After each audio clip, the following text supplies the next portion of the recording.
Can you talk about the camaraderie on the team? How you guys working out as a unit? It's amazing. I think we have a unique core of guys that are very close. I think you can kind of compare it to maybe like a AAU team where it's like there's no agendas. Yeah, we know the NBA is a business, but we're so supportive of each other now. I think you find that a lot in the NBA. So I think that's what makes us pretty unique in that sense. And people talked about this year might be the year where you guys clicked, and obviously it seemed like it. What happened over the last couple of years? I mean, I've only been here for 1 year, so yeah. But I mean, ever since I got here, I mean, again, it starts with Sam, how he puts everyone.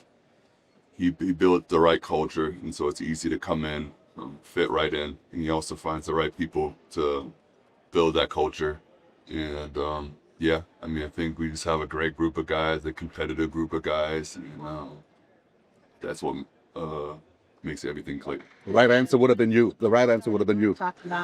Mark talked about how you guys were going to get a lot better as the playoffs went on.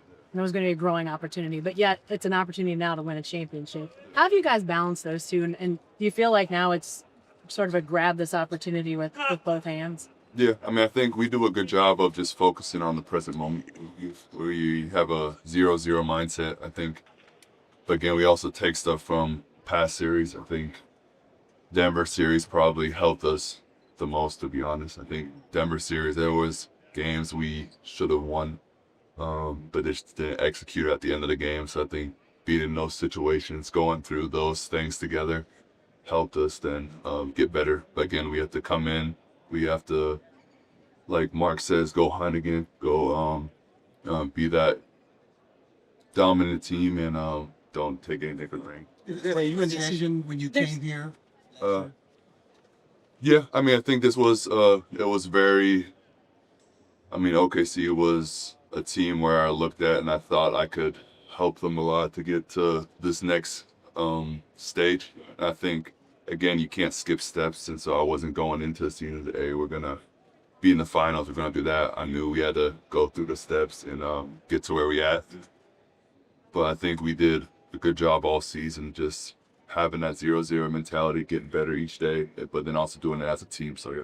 Art, just your background. I mean, a guy who won a G League Finals MVP, and I think Pascal's got that on his hands as well. But to get to this level, you know, some guys come here as stars, other guys got to work their way up. And maybe how does it contribute to have to go through a journey like that? I think that was one of the first things. I think after we got to we won the conference finals, I was talking to my wife about, I was like, I think 4 years ago, I was in the G League Finals. So now, being an opportunity to be here, having a big role on this team, I think it's something special. And I think also a lot of different guys that are maybe in the G League, or maybe the guys that are fighting for minutes, could kind of see my journey and kind of build off that, and know if you just put in the hard work and you do the right things, that it can definitely change. Take a guy like Pascal. How does it form you to kind of go from that to for a championship?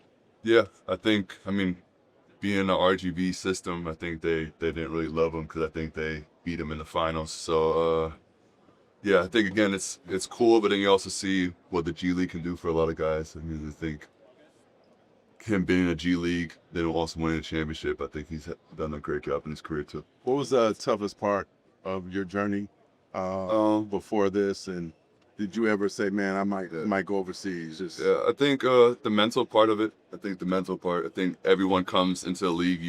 Before you were the guy, and I think especially my role, I had to figure out my role. I had to figure out how can I get on the court, how can I help the team. And I think the biggest thing for me, as I took accountability, why I wasn't playing, I think the worst thing you can do is blame other people why you're not playing. So I really just sat down, watched a lot of film, watched a lot of Draymond. I think just he helped me a lot defensively and just kind of helping me get better at that, because that was one of my weaker points why I didn't play. So how much does that check hit different now, and how much you appreciate it now? It's definitely a lot different than my G League check back in the day. So it's definitely a lot better. You guys played a ton of great offenses throughout the Western Conference playoff. What is the challenge that Indiana posed that's a little bit different from them? I think just the pace. I think that's the biggest thing. Knowing yeah, they're a great team, but I think the main thing we have to focus on is just their pace and how we're gonna handle that. So there's a strong international presence. What does it mean for you to represent Germany on one of the biggest stages of basketball? It means a lot. I think just growing up over there, I mean, you watch Nowitzki make it this far. You watched him win it. So now just being able to be in a situation where you can play not just for Oklahoma City, not just for the name on the back of your jersey, but then also for the country back home, I think it means a lot. What message do you have for this kid, Tam? Anteile von Ratio von Rom gekauft. Wusstest du, dass wie Dennis Schröder die Teile vom Basketball Löwen gekauft hat, auch in OKC gespielt hat und gerade in dem Moment spielt Ratio von Rom in Semifinals.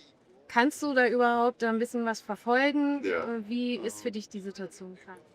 Ich verfolge es ein bisschen. Ich versuche so viel wie möglich zu schauen. Für mich ist es ein bisschen schwerer hier live zu sehen. Ich gucke immer wahrscheinlich die Spiele immer am nächsten Tag an. Aber ja, ich gucke es immer zu.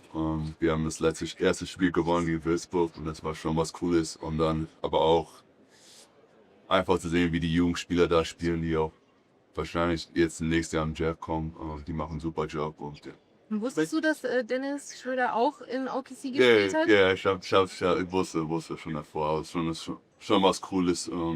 Ich meine, er macht auch einen super Job mit den Löwen. Und wir können auf jeden Fall stolz sein, was er da macht. Ich glaube, dieses Jahr haben wir eine super Saison gespielt. Und wir können auf jeden Fall stolz auf sich sein. You played the Pacers last year. Now you just mentioned that pace. What did you learn about going against it? How much has your team relied on you for that experience? Yeah. Again, I think it's the pace. I think last year, I don't really want to make any excuses or hypotheticals. We had a lot of injuries, so it was kind of hard playing against that pace with the amount of guys we had. But yeah, I think I think Mark does a great job getting us prepared. So yeah, we talked a little bit, but in general, we trust Mark. We trust the stuff we do on the court, and yeah. Isaiah, the last time Thunder was in the finals, you were 13, I think, 2012. Were you watching at that point? What do you remember of those Thunder days? I think it was a fun team. I think just growing up, I mean, Kevin Durant was one of my favorite players growing up. So I was always kind of watching the OKC team. It was cool. I think it was a cool experience. Just watching them. What was it about Durant? I mean, obviously he's a great player, but what stood out to you as a young guy? So when I was younger, I was playing more like the 3 and the 4, and I was tall. And so I think just the way he played was just took a lot from it. Again, talking about before, he kind of had to change my role throughout my career. But growing up, he was definitely my inspiration. Isaiah, how much money? Talk about who the next face of the NBA will be, and obviously there's more to happen. How you play and those line being around him. Did you see Shea as that guy, or do you think he would want him? I mean, you could definitely see him as that guy. I think what he does on and off the court, you can't say enough about. I think he's at the point where he's kind of does nothing wrong, really, as weird as it sounds, and that's why people just talk about him going to the free throw line. I mean, if you look at any scorer in the past, I don't know how many years that averaged that many points, he's like at the bottom of the list in free throws. So I think he's definitely what he does on and off the court. He can definitely be the face of the league. One more question for Isaiah, guys. Honestly, the 79th year in a row that a former, current, or future Knicks player has appeared in the NBA Finals. Yeah. How does it feel to be keeping that streak alive? It's good. I mean, it's definitely good. I mean, we got Obi on the other side. So Sir. I think this year, regardless who would have won, there would have been both sides. I mean, I think it's Minnesota. They had Dante and Julius. I mean, New York has all the New York guys, and then now India has Obi. So I think it's cool. I mean, you can also see the history behind the Knicks of like how many good players have been through there, and so yeah. And how close they've gotten. Yeah. Right, and then last one real quick. How much money you just went on that trick shot? I mean, Queso got first pay, but I don't know if I'm gonna get the money, but I think it was like $200. Take that? I'm gonna take that. I'm gonna take that for sure. And we're counting it. Yeah. Thanks so much, guys. You want one more? Yeah. Yeah, that's good.